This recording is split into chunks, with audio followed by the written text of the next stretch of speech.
Govinda Greens, premium and limited plots, prime location, destination that define your status, in front of Ames, Govinda Greens. प्रधानमंत्री नरेंद्र मोदी ने उत्तराखंड के देहरादून में 18,000 करोड़ की लागत से बने 18 विकास परियोजनाओं का लोकार्पण और शिलान्यास किया। इस परियोजनाओं में दिल्ली देहरादून आर्थिक गलियारा शामिल है।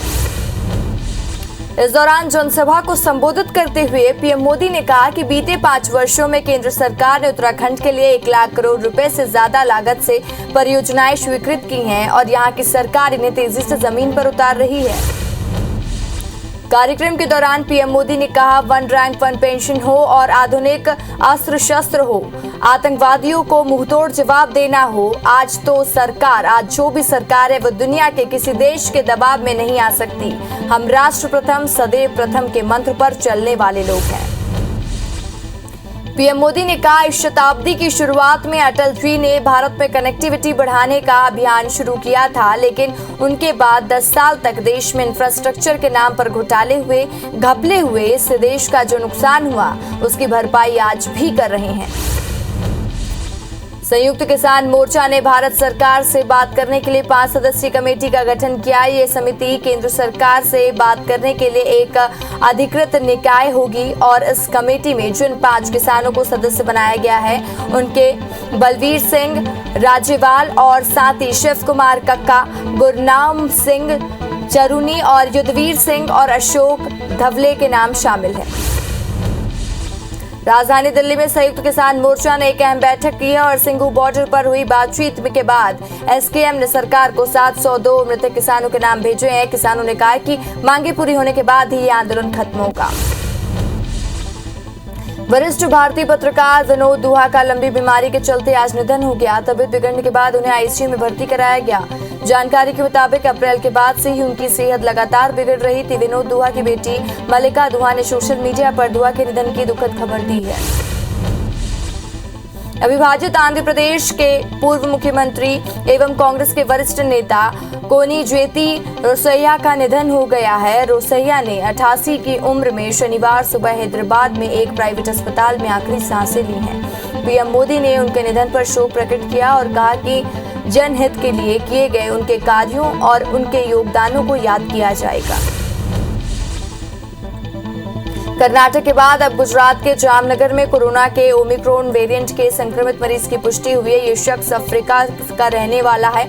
आरटी-पीसीआर रिपोर्ट कोरोना पॉजिटिव पाए जाने के बाद इनके सैंपल को पुणे के लैब में टेस्ट के लिए भेजा गया, जिसमें नए वेरिएंट की पुष्टि हुई है।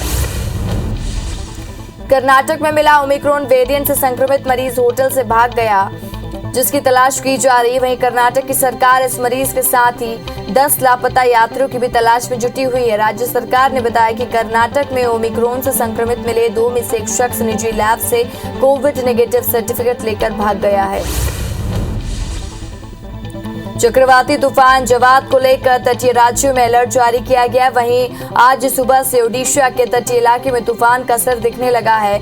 यहां सुबह से तेज हवाएं चल रही हैं, साथ ही हल्की बारिश भी शुरू हो गई है। वहीं बचाव दल ने समुद्र के आसपास के इलाके को खाली कराया है। तूफान को देखते हुए तटीय राज्यों में तटरक्षक बलों ने मोर्चा संभाल लिया। एनडीआरएफ और एसडीआरएफ की 22 टीमों को तैनात किया गया है। वहीं आंध्र प्रदेश सरकार ने स्कूलों और सामुदायिक हॉलों में 197 राहत शिविर स्थापित किए हैं। इधर उड़ीसा में साइक्लोन को देखते हुए सभी सरकारी सहायता प्राप्त तथा निजी स्कूल बंद किए गए हैं। जम्मू कश्मीर के बडगाम में लश्कर-ए-तैयबा के एक सक्रिय आतंकवादी को गिरफ्तार किया गया। पुलिस ने इसकी जानकारी दी है। वरिष्ठ पुलिस अधिकारी ने बताया, पुलिस और सेना की आरआर की संयुक्त टीम ने पुष्कर में एक सक्रिय आतंकवादी को गिरफ्तार किया, जो लश्कर कमांडर मोहम्मद यूसुफ कांत्रो का करीबी सहयोगी था। दिल्ली में मुख्यमंत्री भूपेश बघेल ने केंद्रीय वित्त मंत्री निर्मला सीतारमण से मुलाकात की। इस दौरान सीएम भूपेश बघेल और वित्त मंत्री के बीच केंद्रीय बकाया राशि भुगतान समेत कई मुद्दों पर चर्चा हुई। केंद्रीय मंत्री ज्योतिरादित्य सिंधिया ने पहली बार शिवपुरी आगमन पर स्वागत की तैयारी की गई है और सिंधिया के रोड शो को भव्यता देने के लिए पूरे शहर को बैनर और पोस्टर से सजाया गया। नजदीकी नेताओं ने बाजार में पीले चावल देकर सिंधिया के रोड शो में लोगों को आमंत्रित किया है। मध्य प्रदेश में पंचायत चुनाव का बिगुल बज गया है। 3 चरणों में चुनाव होंगे। पहले चरण के लिए 6 जनवरी, दूसरे चरण के लिए 28 जनवरी और तीसरे चरण के लिए 16 फरवरी को वोटिंग होगी।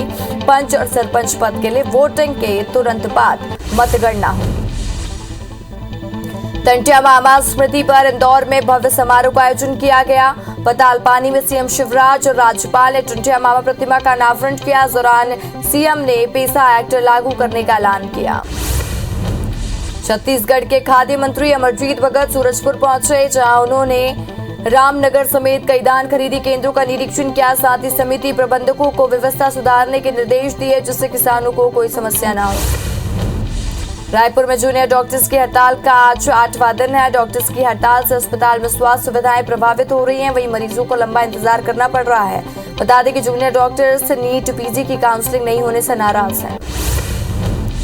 बढ़ती महंगाई के खिलाफ राष्ट्रीय जनतांत्रिक गठबंधन केंद्र सरकार के खिलाफ 12 दिसंबर को राजस्थान में जयपुर में बड़ी रैली का आयोजन करने जा रही है। एनडीए देश भर में रैली प्रदर्शन के जरिए अपना विरोध लगातार जता रही है। मध्य प्रदेश कांग्रेस को भी आलाकमान ने जयपुर की जंगी में रैली को सफल बनाने के लिए बड़ा टारगेट दिया है।